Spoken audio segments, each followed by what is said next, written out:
Welcome to this video. This is the press conference reaction. Danny just had it about 1:30. It was not bad actually. I was going to be able to try and do this down in the studio, but the noise down there is terrible and I can't do nothing about it. It's just low rumble of machines and diggers and rollers as they're trying to flatten the ground, so it's doing me head in, and I'm not suggesting that because there's a low rumble in the background and nothing I can do about it, sadly. So we're back to the old mobile phone idea, and the audio don't sound that great on here because I'm waiting on my wireless mic to come out. Anyway, you don't want to know about any of that. Danny press conference went really well. He got asked how much sleep does he get. He gets about 2 hours sleep, and then he's waiting to see what he gets next. Sometimes it's about 2 to 6 hours sleep. There was a lot of praise for Deshaun and how Akin and Deshaun had done well. Deshaun got high praise by the Bristol City manager Liam Manning, saying how good he was, and he said how good they've both been. Akin had a little bit injured, but he bided time and managed to get into the squad. He said we might need some fresh legs and fresh ideas as in mind going into the next game, but it'll be interesting to see how we do. He said we've been doing a lot better on all the stats in terms of this. We're fifth in this, we're fifth in this. I think he said we're fifth in the sprint speed, we're fifth in some else, we're fifth in some else. He said we've been doing really well in those kind of stats. Now I know someone's going to go, the stats don't mean anything if we're not getting results, and he knows that, but everything is improving. He said what it's like to work with Baz, considering he's got 100 appearances and goals. He said it's a really good relationship. He's always working hard. He's always coming for a smile on his face. I think he didn't mention something about how he can't believe how good he still is as a 35-year-old. I think he is how good he's still going. And said the talk that he does want to be a manager, is he taking bits from or asking you stuff. And he said, I'm pretty sure Baz will take bits from everyone just to pick their brain. He also said with the high impact and how intense our training is, does really well. He said how we were doing on the GANs. The GANs are looking good for the injured players.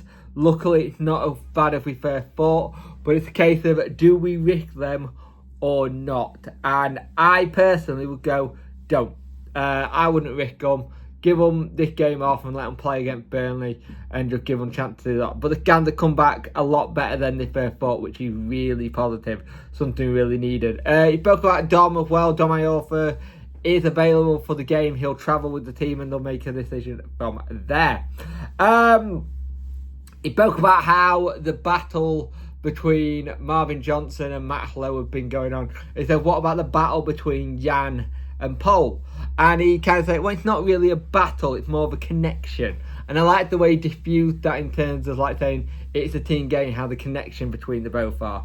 He said Paul are really good. You said Paul got a really good attacking presence in terms of the way he liked to go forward. You saw that against Bristol City with that run. And he said Jan got more of a defensive qualities than the attacking mindset of Paul.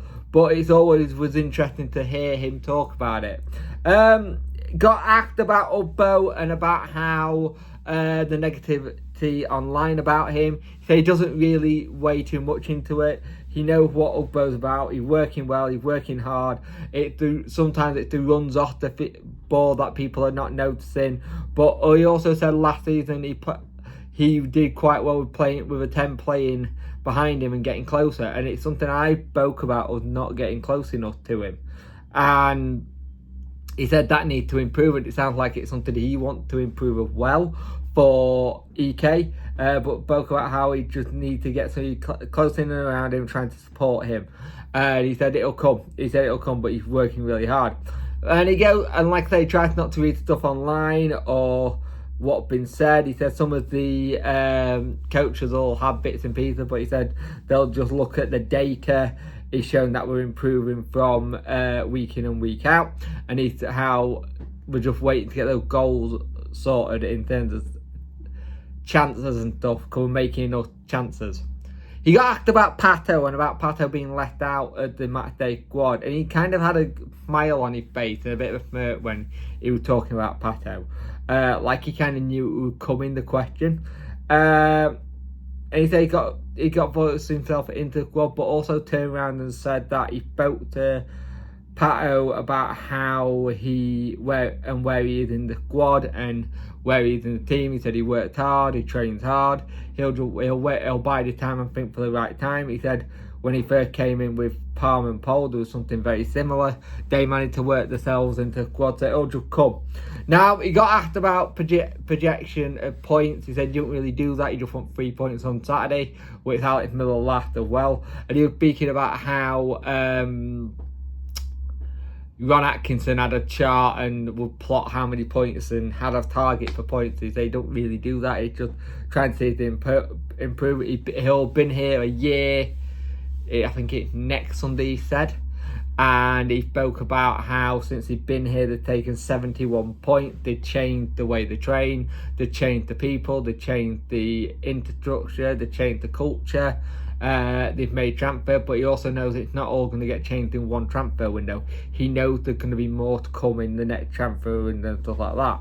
He got asked about tactics and said there's a different style of football in the league. He said it's more like it's a different style to what's going on and how we go from there and see where they go and see how they play and get forward.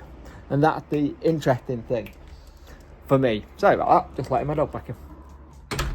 But yeah, and he spoke about how they different from Germany, and he got asked about a question about burnout in the game.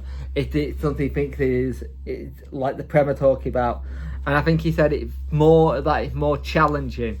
Yeah, we've got the breaks now and we've got a lot of football, but that is the Championship, that's how it is. In Germany we do have the break, like he said, but he said we need to see what we can do best for football in a whole so this doesn't happen. But he said it's an interesting one to talk about. I thought it was a good press conference for Danny. He looked very relaxed, very sure of himself, as he always does. He was very good at answering the questions as per, but he seems like a man who not as stressed, and he thinks that it's all going to come good. It was interesting how much sleep he gets. He gets about 6 hours. He's not someone who gets much sleep, considering when they get back and then he's straight at it. I like the way he comes across in press conference, and I've noticed he's starting to be a bit more cagey on his answer when it comes to tactics and stuff, or certain players, because I think that's helpful. For us, the lucky thing is the young Japanese player who Coventry got, who tore us an absolute new one the last time we played him, will not be fit for the game versus, which is good. That's a lot of attacking threats that won't be there, which is good for us. But I thought it was a good press conference. Thank you for watching. Like, share and subscribe to the channel. Much appreciate it. Live stream at 7 PM. Please join me and I'll see you in the next one.